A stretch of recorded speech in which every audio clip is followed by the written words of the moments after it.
제가 먼저 오늘 설교할 본문을 봉독하도록 하겠습니다. 에베소서 5장 15절부터 21절 말씀입니다. 그런즉 너희가 어떻게 행할지를 자세히 주의하여 지혜 없는 자 같이 하지 말고 오직 지혜 있는 자 같이 하여 세월을 아끼라. 때가 악하니라.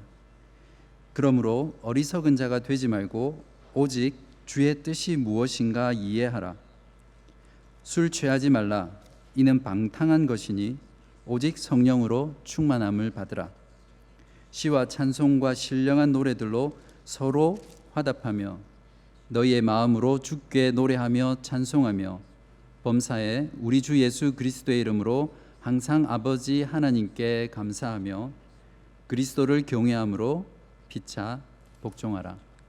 아멘. 제가 기도하겠습니다. 하나님 아버지 감사합니다. 저희들 이렇게 교회로 불러주시고 하나님의 말씀을 듣는 그런 귀한 은혜 주셔서 감사합니다. 하나님 아버지, 오늘 저희들이 이 마지막 때에 어떻게 사는 것이 지혜로운 삶이며 어떻게 사는 것이 잘 사는 삶인지를 함께 말씀을 통해서 상고하려고 합니다. 주의 성령께서 우리의 마음을 주장하여 주시고 우리의 단단한 마음을 부드럽게 하여 주셔서 주님의 말씀을 듣고 그 말씀대로 살아가며 순종하는 저희들 되게 하여 주시옵소서. 우리 모든 성도들에게 그러한 은혜 주시기를 간절히 기도하며 예수님 이름으로 기도드립니다. 아멘. 어떻게 사는 것이 잘 사는 것입니까? 오래 사는 게 잘 사는 것입니까? 아니면 건강하게 사는 것, 돈 걱정하지 않고 사는 것, 그리고 인간관계를 정말 부드럽게 잘 하는 그런 삶이 잘 사는 삶입니까? 여러분은 인생을 잘 살기 위해서 무엇이 가장 필요하다고 생각하십니까? 어떻게 사는 것이 잘 사는 것인가라는 그 질문에 대답하기 위해서는 우리에게 지혜가 필요합니다. 또한 잘 사는 인생을 살기 위해서 무엇이 가장 중요한 것인가에 대한 대답도 역시 지혜라고 할 수 있습니다. 세상의 모든 지혜 문학이나 성경에 있는 지혜 문학인 욥기, 잠언, 전도서, 이런 모든 지혜서들은 결국 어떻게 하면 인간이 이 세상에서 잘 살아야 하는 것인가라는 그 질문에 대한 답을 찾기 위한 책들입니다.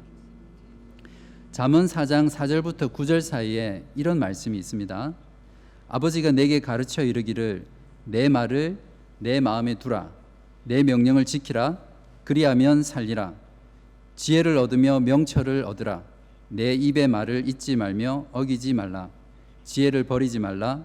그가 너를 보호하리라. 그를 사랑하라. 그가 너를 지키리라. 지혜가 제일이니 지혜를 얻으라. 내가 얻은 모든 것을 가지고 명철을 얻을지니라. 그를 높이라. 그리하면 그가 너를 높이 들리라. 만일 그를 품으면 그가 너를 영화롭게 하리라. 그가 아름다운 관을 내 머리에 두겠고 영화로운 면류관을 내게 주리라 하셨느니라. 인생을 가장 잘 살기 위해서는 결국 지혜를 가지고 살아가는 것임을 우리는 이 말씀을 통해서 알 수 있습니다. 지난 설교 본문에서 사도 바울은 성도가 살아가야 될 그런 새로운 삶으로서 사랑받는 자녀처럼 사랑 가운데 행하고 빛의 자녀들처럼 빛 가운데 행하는 그런 삶을 살아라고 명령하였습니다. 오늘 본문에서는 성도가 살아가야 될 그 새로운 삶의 방식으로서 지혜 있는 자로 살아가라 라고 이렇게 명령하고 있습니다. 오늘 말씀을 통해서 사도 바울이 말하고 있는 그 지혜로운 삶이 무엇인지를 우리가 분명히 알고 인생을 잘 살아가는 저와 여러분이 되기를 간절히 바랍니다. 그렇다면 과연 어떻게 사는 것이 지혜 있는 자 같이 사는 것입니까? 첫 번째로 성도가 살아야 할 지혜 있는 자의 삶은 때를 분별하고 세월을 아끼는 삶입니다. 1절과 2절을 함께 읽어보겠습니다. 시작. 1절과 2절이 아니라 15절과 16절입니다. 시작. 그런즉 너희가 어떻게 행할지를 자세히 주의하여 지혜 없는 자같이 하지 말고 오직 지혜 있는 자 같이 하여 세월을 아끼라. 때가 악하니라.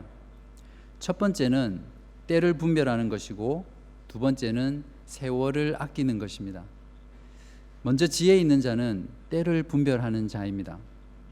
바울은 지혜롭게 살기 위해서 세월을 아껴야 될 이유에 대해서 때가 악하다라고 말하고 있습니다. 때를 분별하는 것이 지혜로움입니다. 현재의 때가 어떤지를 분별하고 그렇게 할 수 있는 사람은 현재를 기준으로 미래를 예측할 수 있는 사람입니다. 현재의 현상과 그리고 나의 경험과 그리고 데이터들을 종합해서 미래가 어떻게 될 것인지를 확신하는 사람이죠.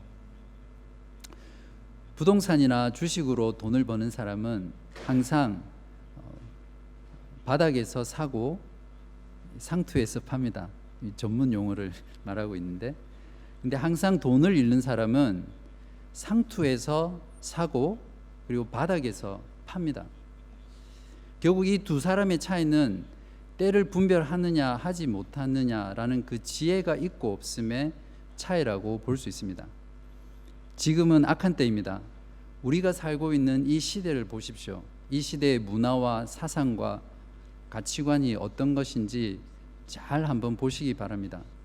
거의 모든 것들이 하나님을 대적하고 성경의 진리를 부인하는 그런 시대가 지금 우리가 살아가고 있는 시대입니다. 세상은 역사 가운데 유일하게 하나님의 존재를 인정하지 않는 그런 무신론의 시대를 우리가 살아가고 있고요. 겨우 하나님이 없다라고 생각하는 그 사람들에게 하나님을 두려워하는 모습은 있을 수가 없겠죠. 그래서 사실은 세상이 막 나가는 이유가 바로 여기에 있습니다. 성적 타락이나 윤리적 타락은 어떻게 보면 하나님의 존재를 인정하지 않는 것의 당연한 삶의 결과일 것입니다. 전에는 이방인이었다가 복음을 듣고 이제 이방인의 문화 가운데서 그리스도인으로서 살아가야 하는 그 에베소 교회의 성도들이나 하나님을 대적하고 진리를 부인하는 이 시대 가운데 살아가는 우리 성도들이나 사실은 동일한 상황 가운데 있습니다. 악이 만연한 때는 심판의 때가 멀지 않았음을 강하게 말해줍니다. 노아 때의 홍수 심판이 그랬고 소돔과 고모라가 멸망할 때도 그랬으며 이스라엘과 유다가 아수르와 바벨론에게 처참하게 멸망당했던 때가 그랬습니다. 그렇다면 하나님께서 멸망하게 하시는 그 날이 멀지 않았다라는 것을 분별하고 자각하는 성도들은 어떻게 살아야겠습니까? 세월을 아끼며 살게 되어 있습니다. 본문에서 세월을 아낀다라는 것은 시간을 속량한다, 그리고 시간을 산다라는 그런 의미가 있습니다. 그래서 우리에게 주어진 시간을 가장 잘 선용하고 그리고 우리의 삶 가운데 있는 모든 기회를 잘 활용한다라는 그런 의미가 세월을 아낀다라는 말에 있습니다. 누구나 이 땅에 태어날 때는 정해진 수명 배터리를 꼽고 그렇게 태어납니다. 어떤 사람은 70년, 어떤 사람은 80년, 어떤 사람은 40년, 30년, 어떤 사람은 단 몇 개월의 수명 배터리를 꼽고 이 땅 가운데 옵니다. 분명히 배터리의 수명의 차이는 있지만 공통점은 그 수명이 다 했을 때 결국 모든 사람은 죽는다는 그 사실입니다. 만일 여러분이 딱 한 달만 살 수 있다라는 것을 알게 된다면 여러분은 그 한 달이라는 시간을 어떻게 사용하시겠습니까? 먼저 삶의 우선순위를 정하겠죠. 그래서 중요한 거 말고 가장 중요한 거 외에는 다 정리해 버리겠죠. 게으름을 피우거나 시간을 헛되이 사용하지 않을 것입니다. 1분 1초가 가는 것이 아까워서 시간을 초 단위로 쪼개서 살아가지 않겠습니까? 이렇게 사는 것이 세월을 아끼며 살아간다라는 그 뜻입니다. 이렇게 마지막 때를 분별하고 세월을 아끼며 사는 신앙에 대한 그런 좋은 예가 있어서 잠깐 소개하려고 합니다. 당사자의 동의를 받지 않고 공유하는 것이어서 나중에 혼날 각오하고 나눕니다. 저희 청년부에 지난주 주일 오전 사랑하는 할아버지를 하나님 품으로 떠나보낸 이현이라는 자매가 있습니다. 그 자매가 장례식을 마치고 청년부 카톡에 올린 글입니다. 제가 토시 그대로 바꾸지 않고 읽어드리겠습니다. 며칠 동안 할아버지의 곁을 지키면서 많은 생각을 하게 되었습니다. 할아버지를 사랑했던 가족들은 물론 의사들도 할아버지의 죽음을 막을 수 없었던 것을 보면서 사람은 죽음 앞에서 너무나 무력하다는 걸 뼈저리게 느꼈습니다. 하나님의 섭리 안에 정해진 삶을 헛되게 살지 않고 하나님 나라에 대한 믿음과 소망을 가지고 살아가는 우리 청년부 지체들이 되기를 기도하겠습니다. 청년부 지체들 진심으로 사랑합니다. 하트 뿅뿅. 이렇게. 정말 멋지지 않습니까? 이제 겨우 20살 된 자매의 신앙 고백입니다. 때를 분별하고 세월을 아끼면서 사는 그런 지혜 있는 자의 삶이 무엇인지를 참 잘 보여주는 믿음의 고백이라고 저는 생각합니다. 그렇다면 때를 분별하고 세월을 아끼며 지혜롭게 산다라는 것은 좀 더 구체적으로 어떤 삶을 말하는 것일까요? 17절을 다 같이 한번 보겠습니다. 시작. 그러므로 어리석은 자가 되지 말고 오직 주의 뜻이 무엇인가 이해하라. 여기서 성도가 살아야 할 지혜 있는 자의 삶은 무엇이라고 좀 더 구체적으로 말하고 있습니까? 그것은 주의 뜻이 무엇인지를 이해하며 사는 삶입니다. 여기서 주의 뜻은 무엇일까요? 오늘 본문 안에서 찾아보면 다음 구절에 나오는 술 취하지 말고 오직 성령으로 충만함을 받는 것이라고 볼 수 있을 것입니다. 그렇지만 조금 더 확장해서 지난주 설교 본문인 5장 1절에서 14절까지 살펴보면 이방인의 삶의 방식에서 떠나 새로운 사람이 되어서 사랑 가운데 그리고 빛 가운데 살아가는 삶이 주님의 뜻이었습니다. 4장 1절부터 다음 주 설교 본문의 마지막인 6장 9절까지는 사실은 하나의 큰 단락으로 나눌 수 있는데 이 부분에서 주의 뜻을 살펴보면 4장 1절에 나와 있는 대로 하나님의 부르심을 받은 일에 합당하게 살아가는 것이라고 할 수 있습니다.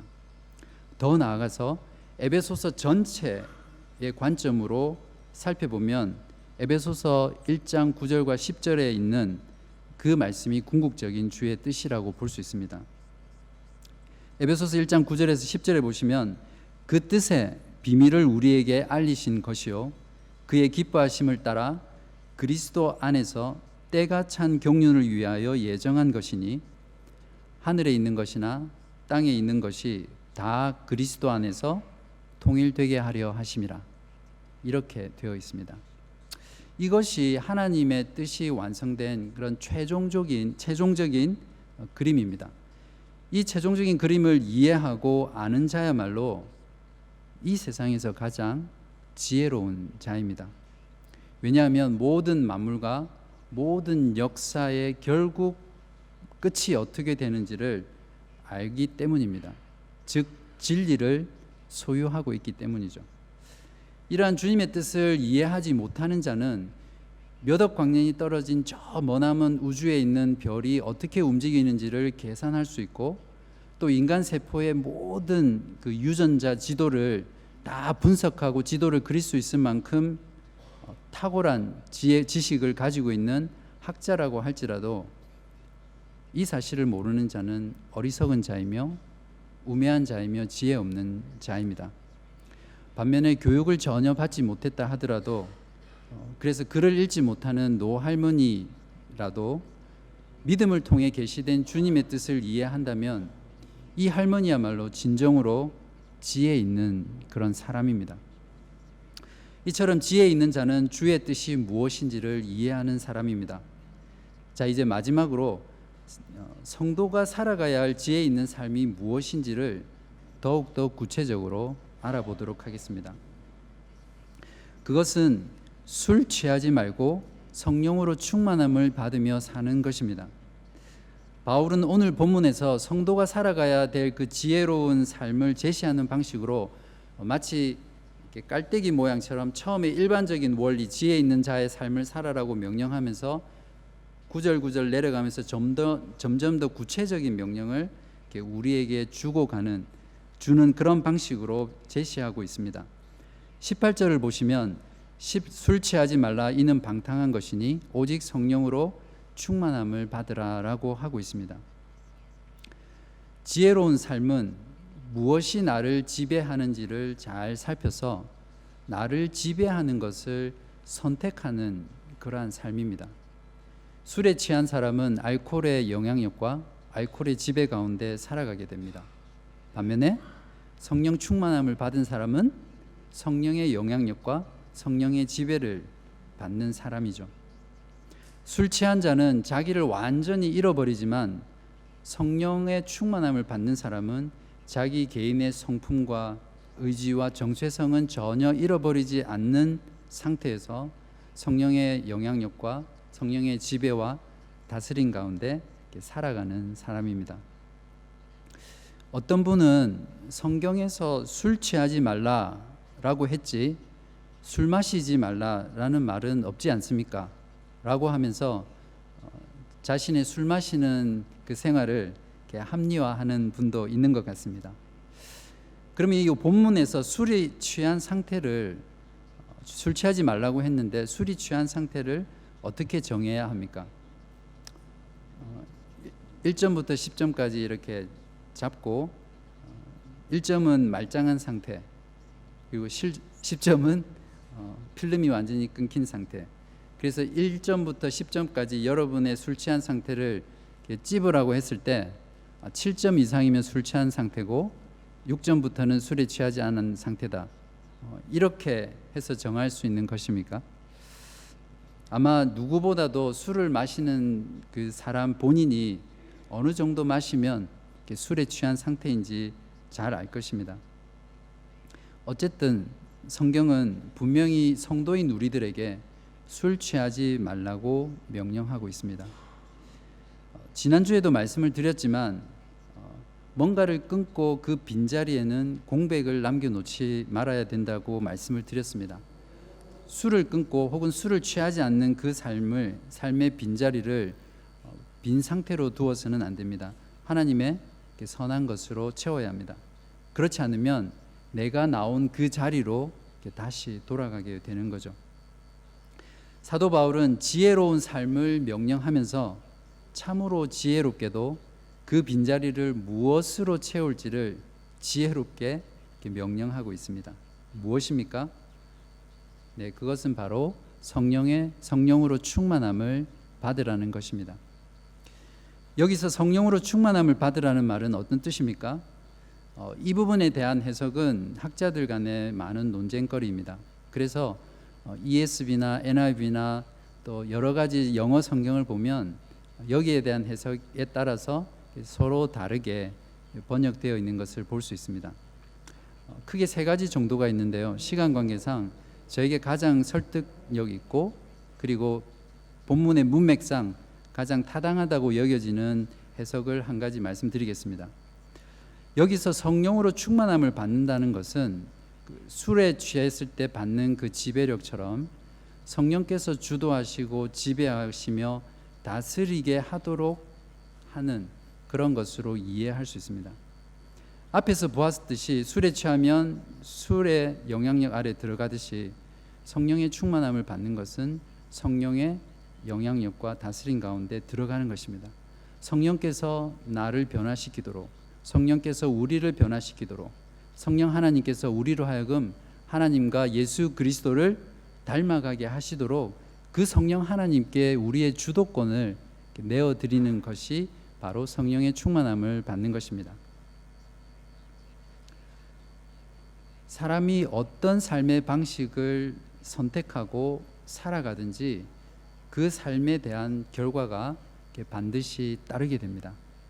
사도 바울은 18절에서 술 취하며 사는 것의 결과를 무엇이라고 하고 있습니까? 방탕이라고 하고 있습니다.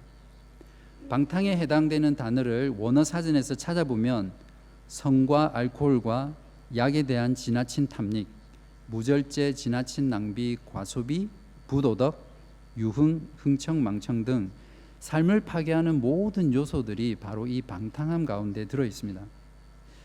결국 술 취하는 그런 생활 습관을 끊지 않으면 성적인 탐닉이나 무절제하고 부도덕하며 흥청망청으로 이어지는 삶을 낭비하는 그런 것으로 귀결된다는 두려운 경고를 우리들에게 하고 있습니다. 동일하게 성령으로 충만함을 받는 삶의 결과가 있습니다. 18절부터 21절까지 제가 읽어보겠습니다. 혹시 펜을 가지고 계시면 제가 말씀드리는데 동그라미를 한번 쳐보십시오. 술 취하지 말라, 이는 방탕한 것이니 오직 성령으로 충만함을 받으라. 이렇게 받으라에 동그라미 치시고요. 시와 찬송과 신령한 노래들로 서로 화답하며, 화답함에 동그라미 치시고요. 너희의 마음으로 주께 노래하며 동그라미 치시고요. 찬송하며에 동그라미 치시고요. 범사에 우리 주 예수 그리스도의 이름으로 하나님 아버지, 항상 아버지 하나님께 감사하며 치시고요. 그리스도를 경외함으로 피차 복종하라에 치시기 바랍니다. 모두 6가지의 동사가 나오는데요. 한글 성경에서는 성령으로 충만함을 받아라는 명령과 함께 나머지 5개가 독립된 명령어로 이렇게 주어져 있습니다. 해라, 해라, 해라, 해라 이렇게요. 그러나 원문의 문장 구조를 보시고, 그리고 원문의 문장 구조를 잘 살려서 번역한 영어 성경 중에 ESV 성경을 보시면 5개의 독립된 명령어가 아니라 뒤에 나오는 5개의 모든 동사가 성령의 충만함을 받아라는 그 동사 명령어를 꾸미고 있는 현재 분사로 되어 있습니다. 아침부터 이게 현재 분사 이런 어려운 말씀을 드려서 죄송한데, 쉽게 말하면 성령으로 충만함을 받아라는 이 주 명령어가 엄마 아빠라고 보면 됩니다. 그리고 그것을 꾸미는 5가지의 분사는 이 엄마 아빠의 사랑의 결과로 낳은 5명의 아그들이라고 이렇게 보시면 됩니다. 즉 성령으로 충만함을 받은 5가지 결과라고 이해하시면 됩니다.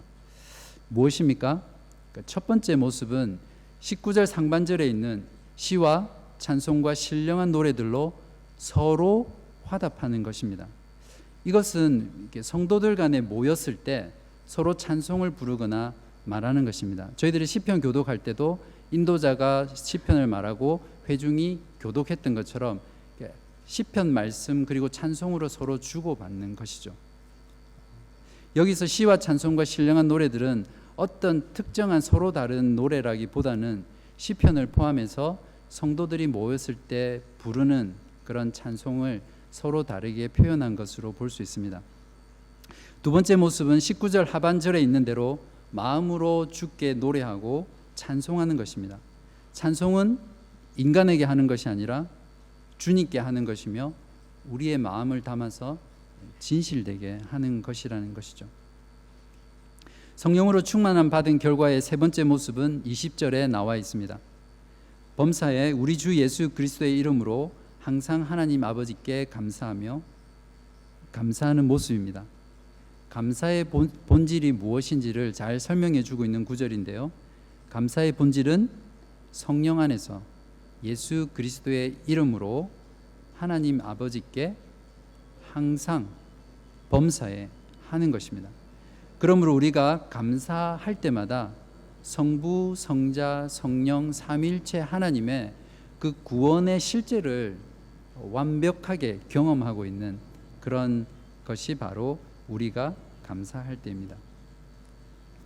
성령 충만을 받는 삶의 모습은 결국 우리가 매주 혹은 주중에 교회로 모일 때마다 가장 풍성하게 드러나고 있는 것임을 알 수 있습니다. 오늘도 우리는 시편과 찬송으로 서로 화답했습니다. 마음으로 우리 주님께 찬송하였고 또한 기도를 통해 예수 그리스도의 이름으로 하나님 아버지께 감사드렸습니다. 사도 바울은 골로새서 3장 16절에서 성령으로 충만한 성도의 삶의 모습을 이렇게 그려주고 있습니다. 그리스도의 말씀이 너희 속에 풍성히 거하여 모든 지혜로 피차 가르치며 권면하고 시와 찬송과 신령한 노래를 부르며 감사하는 마음으로 하나님을 찬양하고 또 무엇을 하든지 말에나 일에나 다 주 예수의 이름으로 하고 그를 힘입어 하나님 아버지께 감사하라. 성령 충만은 다른 것이 아닙니다. 성령 충만이라는 이 말만큼 신자들에게 혼란을 주고 또 미스테리하게 만드는 것은 없는 것 같습니다. 성령 충만은 뭔가 신비한 것을 우리가 성령에게서 받아서 이상한 방언을 하거나 예언을 하거나 어떤 이상한 소리를 내고 심지어는 천국과 지옥을 갔다 왔다라는 어떤 그러한 현상이 아닙니다. 그런 것은 모두 다 이방 종교에 있는 그런 모습들이죠. 여러분은 진짜 성령 충만함을 받고 계십니까? 오늘 사도 바울은 선택이 아니라 성령 충만함을 받아라는 것은 신자의 모든 삶 가운데 매일매일 받아야 하는 명령으로 주고 있습니다. 말씀 충만이 곧 성령 충만입니다. 하나님의 모든 충만함이 성령을 통하여 말씀이신 그리스도에 의해 채움받는 것이 성령으로 충만함을 받는 것입니다. 다시 반복해 보겠습니다. 말씀이신 하나님의 모든 충만함이 성령을 통하여 말씀이신 그리스도에 의해 채움받는 것이 성령으로 충만함을 받는 것입니다. 말씀이신 그리스도, 지혜이신 그리스도, 그분의 말씀이 우리 가운데 풍성하게 거하는 것이 바로 성령 충만함을 받는 것입니다. 조금 전에 보았듯이 그러한 성령 충만의 삶의 모습이 가장 잘 드러나는 것은 지금처럼 우리가 교회로 모였을 때입니다. 오늘 모임의 순서를 여러분의 주보를 통해서 한번 잘 보십시오. 성경 봉독과 설교, 시편 교독과 찬송, 기도, 모든 것들이 사실은 말씀입니다. 그러므로 우리가 교회로 모이는 것을 정말 간절히 사모하고 모일 때마다 그 그리스도의 말씀이 우리를 채우게 하는 것이 얼마나 중요한지 모르겠습니다. 바로 이러한 삶이 지혜 있는 자의 삶이라고 사도 바울은 강조하고 있는 것이죠. 네 번째, 성령으로 충만함을 받은 모습은 그리스도를 경외함으로 피차 복종하는 것인데, 이것은 다음 주 본문인 5장 22절부터 6장 9절과 연결되는 부분이기 때문에 다음 주에 살펴보도록 하겠습니다. 이처럼 성도가 살아야 할 지혜 있는 자의 삶 세 번째는 술 취하지 말고 오직 성령의 충만함을 받는 것입니다. 이제 말씀을 맺도록 하겠습니다. 사랑하는 성도 여러분, 여러분 인생을 잘 살고 싶지 않으세요? 그렇다면 지혜 있는 자의 삶을 사시기 바랍니다. 지금은 때가 너무 악합니다. 하나님의 심판이 정말 얼마 남지 않았습니다. 그러므로 때를 분별하고 세월을 아끼며 오늘이라고 불리는 이 하루 동안 주를 위해 살 수 있는 모든 기회를 사용하시기 바랍니다. 그리고 주님의 뜻이 무엇인지를 알고 지혜 있는 자가 되시기를 바랍니다. 술 취하지 마십시오. 여러분의 존재와 삶을 술뿐만 아니라 무언가에 의해 지배당하는 그 모든 것으로부터 떠나시기 바랍니다. 떠난 그 자리에 성령으로 충만함을 받으시기 바랍니다. 성령의 충만은 곧 그리스도의 말씀의 충만입니다. 그리스도의 말씀이 우리 안에 충만히 거할 때 그 말씀이 우리의 삶을 지배하고 우리의 삶을 다스리고 우리의 삶을 지혜롭게 만들어 갑니다. 성령으로 충만함을 받는 삶을 가장 풍성하게 누릴 수 있는 시간은 우리가 매주 이렇게 교회로 모이는 시간입니다. 그러니 이 시간을 사모하며 모이기를 힘쓰시기 바랍니다. 그리고 이 모임 시간에 그리스도의 말씀이 우리 안에 풍성하게 거할 수 있도록 모든 순서마다 수동적으로 앉아 있지 말고 적극적이고 능동적이며 그 하나님의 말씀이 우리 안에 풍성하게 거할 수 있도록 서로 격려하는, 그래서 서로에게 말씀의 사역을 하는 그러한 주일 모임이 되시기를 바랍니다. 우리가 모일 때마다 그리스도의 말씀이 우리 가운데 차고 흘러 넘쳐서 찬송으로 서로 화답하고 주님께 찬송하고 감사하는 그러한 삶이 바로 지혜 있는 자의 삶이고, 이렇게 사는 성도의 삶이 바로 성도의 웰 리빙입니다. 기도하시겠습니다. 하나님 아버지, 감사합니다. 저희들에게 악한 시대를 분별하며 주님의 뜻을 알 수 있는 지혜를 그리스도의 말씀을 통해서 주시옵소서. 어리석은 자처럼 삶을 낭비하지 말고 세월을 아끼며 주를 위해 살아가는 지혜 있는 자가 되게 하여 주시옵소서. 하나님이 아닌 그 어떤 것에도 취하지 않고 우리 가운데 그리스도의 말씀으로 충만한 성령 충만의 지혜로운 삶을 사는 저희 회중의, 저희 교회의 모든 성도들이 되게 하여 주시기를 간절히 기도합니다. 아멘.